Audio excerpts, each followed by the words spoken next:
I get it.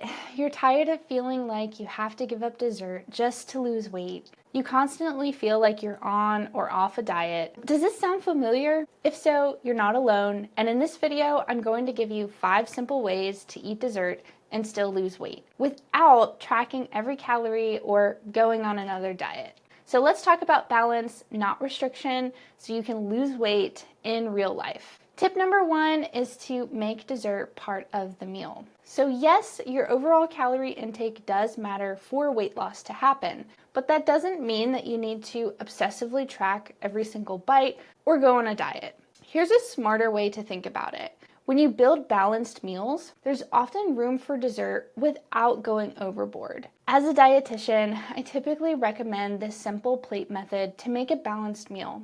You want to make half your plate veggies, a fourth of your plate protein, and a fourth of your plate carbs. So if you know that you're going to have dessert later, just shift your plate a little bit. Focus on your protein and veggies at your meal, and then let your dessert serve as your carb for that day. Dessert isn't a cheat, it's just part of the plan when you do it this way. Tip number 2 is to choose naturally lighter desserts. So next, you want to focus on picking desserts that are naturally lower in calories but still taste amazing.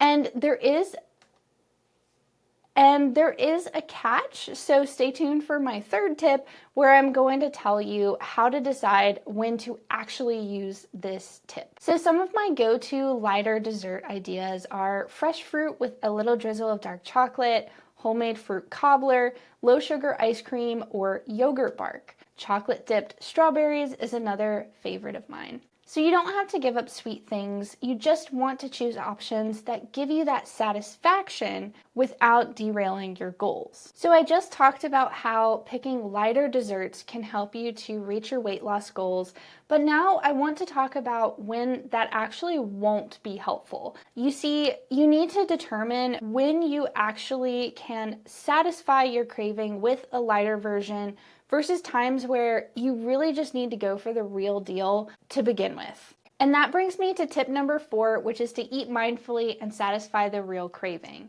This one is huge. Mindful eating helps you figure out what you're actually craving so you can satisfy it the first time. So let's say you really want cookie dough ice cream and you've been thinking about it for days, but instead you try to be good, so you eat fruit, but you're still not satisfied. So you eat some lighter ice cream, but again, it still doesn't satisfy. So then you end up just going for the cookie dough ice cream anyways. And at that point, you've tried 3 different things before you finally landed on what you truly wanted and truly needed to satisfy your original craving. This is why it's so important to practice asking yourself ahead of time before you pick out your food option. You really want to ask yourself, what is it that I'm truly craving? And 80% of the time, maybe choosing a lighter or healthified version of that dessert will actually satisfy your craving.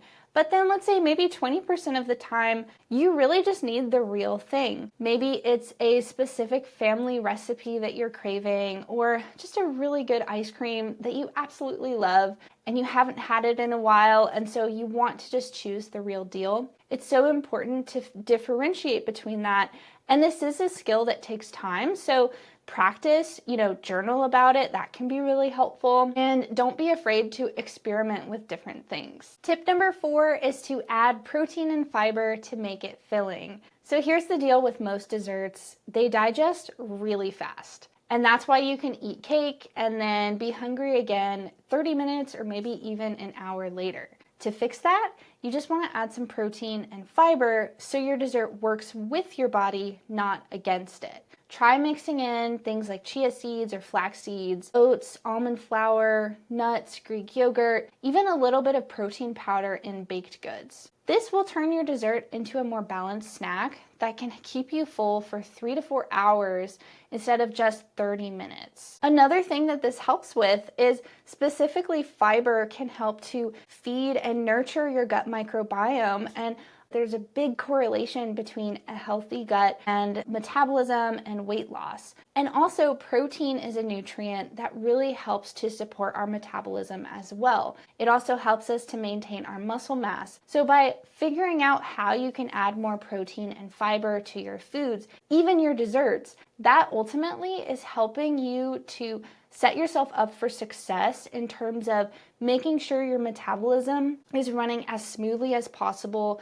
and is like a well-oiled machine. So that way your weight loss will last long term instead of it just being a short-term thing. Now, tip number 5 works for some people, and it's to keep it out of the house or just out of sight. So if you're someone who finds it hard to stop eating, even though you're full, or you struggle with emotional or boredom eating, this tip is for you. And you want to try and plan your desserts out instead of keeping them in the house. Or at least try to keep them out of eyesight by putting them on a high shelf or in a basket. This can help you make more intentional choices instead of feeling pulled to eat something just because it's there. For a lot of my clients, it's really empowering to go out and enjoy dessert intentionally, whether that's at a restaurant, ice cream shop, or a bakery. You get the treat and the experience. Plus, it's a great way to practice giving yourself permission to eat without guilt and still reach your weight loss goals by incorporating moderation. And so let's wrap it up. Yes, you can absolutely eat dessert and still lose weight. It's all about creating balance, listening to your body, and building habits that don't feel like punishment. That way you can actually do these things and it will last long term. So you don't need to track every bite or follow strict rules. Just simple, consistent choices will add up over time. Weight loss doesn't have to be miserable. It can actually feel somewhat easy or like you're doing it on autopilot, as long as we have that intention. My goal is to empower you on your weight loss journey by giving you information, but also help you to apply it to your life. Because how many times do we feel overwhelmed by weight loss just because we've been gathering information without actually applying it or just taking things one step at a time? I know that a lot of my clients feel that way. So to help with this, I want you to get a pen and paper or just pull out the Notes app on your phone. And, I want you to write down one thing that stood out to you from this video. Maybe it was an idea to start planning when you want to allot desserts into your week, or perhaps you want to start having dark chocolate with berries as a snack to satisfy your sweet tooth. Either way, don't overthink it, just write it down. Now that you've written it down, I want you to think of an action step. So think about what you can do to make what you want to do easier and what you don't want to do harder. That's how we're going to build habits. So for example, if you wanted to start planning out your desserts, you could block it off on your calendar on Mondays and Fridays. Or if you wanted to remember to eat berries and dark chocolate instead of other foods that don't feel as nourishing, then you could add them to your grocery list. And honestly, you could write them down right now. Those were just 2 examples, but remember, you want to customize this to what will work best for you. So feel free to take time thinking through your one action step. Well, I'm Katie, a registered dietitian who helps people to lose weight sustainably without dieting. If you found this helpful, please hit like and subscribe. That way you'll be the first to know when my next video is posted. I really want to help you make healthy eating simple and actually enjoyable. I'll be here for you every step of the way, and thank you so much for watching.